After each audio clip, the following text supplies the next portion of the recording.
Welcome back to Digital Wandering.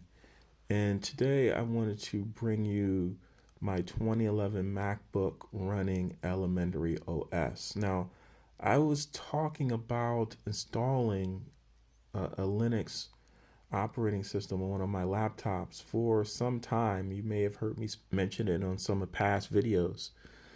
But I finally did it this past week.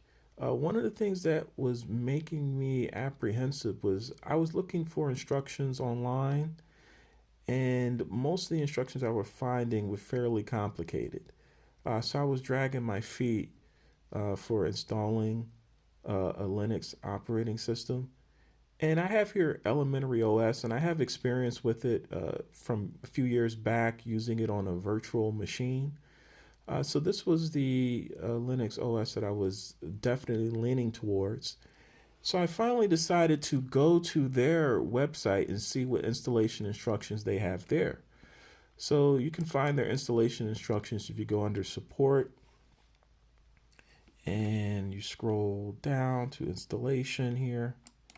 Click on that, and then they will give you the installations. Now, since I'm on a Linux machine right now, it defaults down to the Linux instructions, but at that time I was on a Mac, so we'll just go to the Mac instructions here just to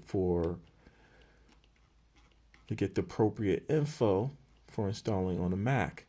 Now, the machine here is my 2011 MacBook, and I looked over the recommended system specifications here, and it seemed like this machine definitely met all these recommendations. And when I looked over the instructions here, the instructions seem to be fairly simple. So contrast that with all the complicated instructions I was finding on my own.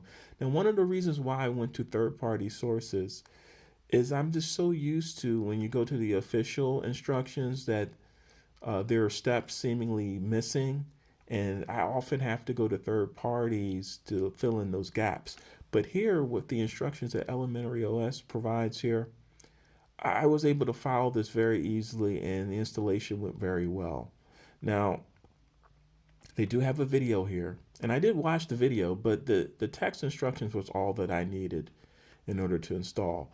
And everything went very quickly and without any problems following their instructions.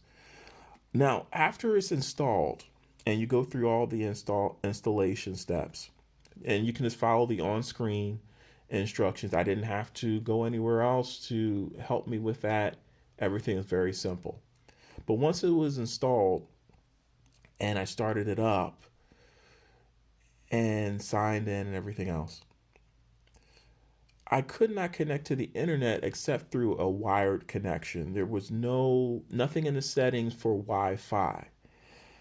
Now the thing is, you have to activate the Wi-Fi, but in order to do that, you have to connect to the internet. So now this older 2011 MacBook Pro has an Ethernet port. So, and I have an Ethernet cable. So I was able to connect my Ethernet cable to this laptop, connect that cable to my source for my internet, and then I was able to get online that way, and I was able to run updates and run drivers. So let's just go to the App Center, and this is the App Store here for Elementary OS. And I ran the system updates, and this is also like a driver here that I ran. And after doing all that, once I restarted my computer, I was able to connect to the internet through Wi-Fi. Wi-Fi was now activated. So that's going to be an issue for some people, especially if you're using a newer Mac that doesn't have an Ethernet port. Uh, when information I found online, there were some people that were able to activate Wi-Fi by typing in commands in the terminal window, but that didn't work for everyone based on the comments. And another thing you can do is get an adapter, an Ethernet adapter, so you can plug in the cable to the adapter and then plug the adapter into your computer, and that way you'll be able to access the internet over a wired connection, run the updates, run the driver, and then you'll be all set and ready to go. So now we have elementary OS here up and running. It's a very polished operating system, but it is stripped down. Like you don't have all the options out of the box that you would have in like a Windows or Mac OS. One of the reasons why I did try elementary OS, a lot of people say that it is Mac-like in its look and feel. So this might be a comfortable place for Mac users to go, and I do enjoy using it. Now, what issues did I run into after installing this? Now, one thing I do want to say about my installation.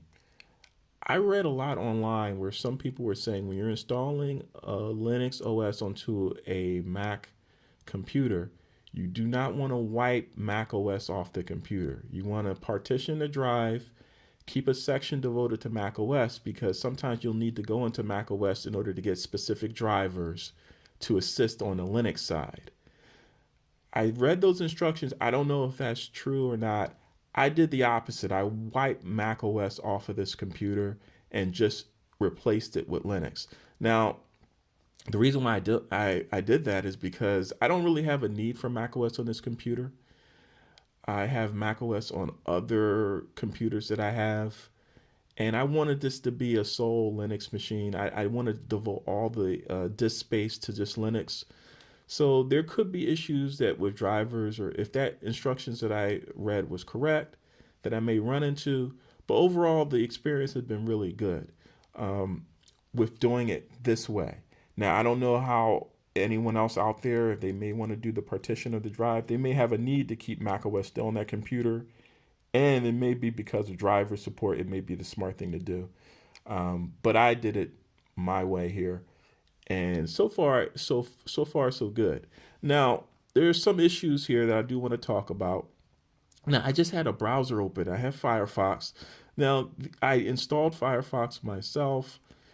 The installed browser here is this one, which I believe is called the Epiphany browser, which is fine, but it is fairly stripped down and um, and basic. I'm more comfortable in other browsers here. So I have Firefox here on the dock, but I have other browsers here like the Tor browser. I also have Chromium. So you do have other options that are a little more full featured than the installed browser here. I just had the App Store open. There are other places that you can get apps for this. I just want to go to Flathub here, and Flathub apps for Linux. Now, one thing that's good about elementary OS, it does have Flathub support. So the apps that you see here, you can also discover them through the App Center and install these apps here to give you additional functionality. Now, I did find a couple of things that were interesting here because I'm so used to Mac OS having like menus here in the system menus and menus for all the apps, which gives me access to functions, and it just doesn't have that here. You do have some settings in certain apps that you can do, you can go into to do certain things, but it doesn't have all the functions that I'm so used to accessing through the menus under other Mac OS or even Windows. You don't have that here. So what I find myself doing is using shortcuts a lot. Let's see if we can just. So like this is some of the shortcuts here, and I just pulled this up by pressing the command button on my MacBook. Then these are not all the shortcuts, and you can also, I think, create your own shortcuts here. There are some other shortcuts that are system shortcuts that you can use that I was able to find online, but these are the basic ones, and I have to use these a lot because I don't have menus that I normally go into. Now on a Mac, when you go into the menu, most of those menu functions also have shortcuts, but my use case, I normally go to the menu. The reason I don't use except a few shortcuts on my Mac is because it's hard for me to memorize those shortcuts. I only memorize the ones I use all the time. But here, since I don't have the access to menus, I'm using shortcuts a lot more. I also found that some of the apps here, the pre-installed apps, did not work for me. There's a pre-installed photo app here.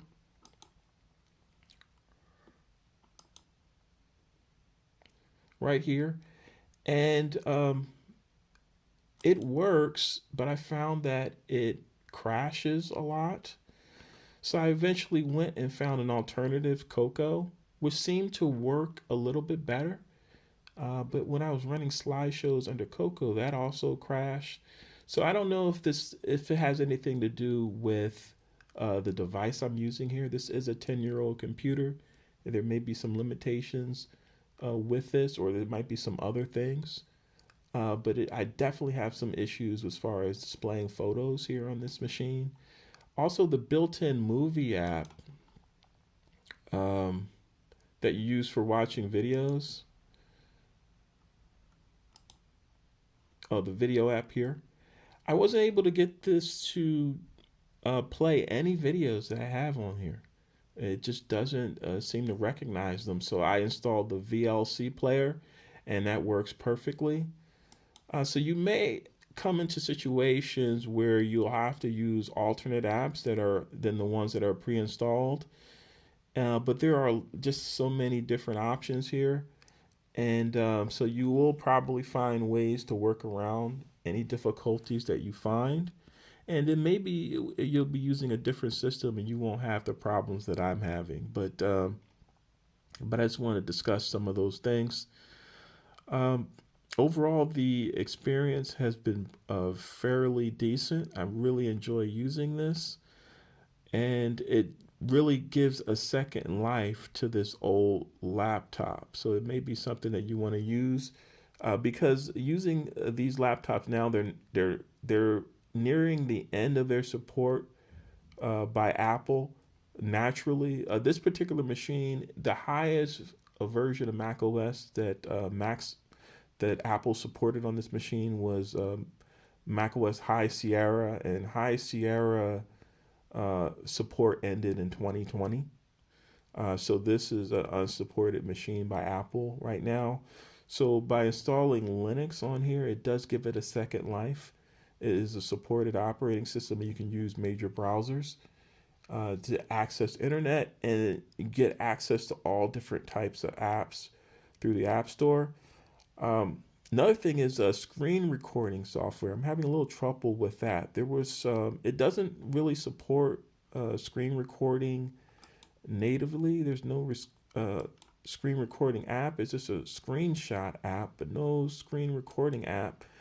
I did find some in the App Center, but I wasn't able to get them to work satisfactorily. So that is definitely a work in progress. One thing is, since this is like a second or third machine for me, I don't know how much effort I'm going to put into working on every aspect here. The basics that I'm getting right now are excellent. But if I was using this as my main machine, I would definitely be digging a lot deeper to find out different things and getting different things fixed. But what I'm getting right now is kind of great for me as a companion device. So I may be showing more things on this in the future, but I do want to thank you very much for watching. This is Digital Wandering signing off.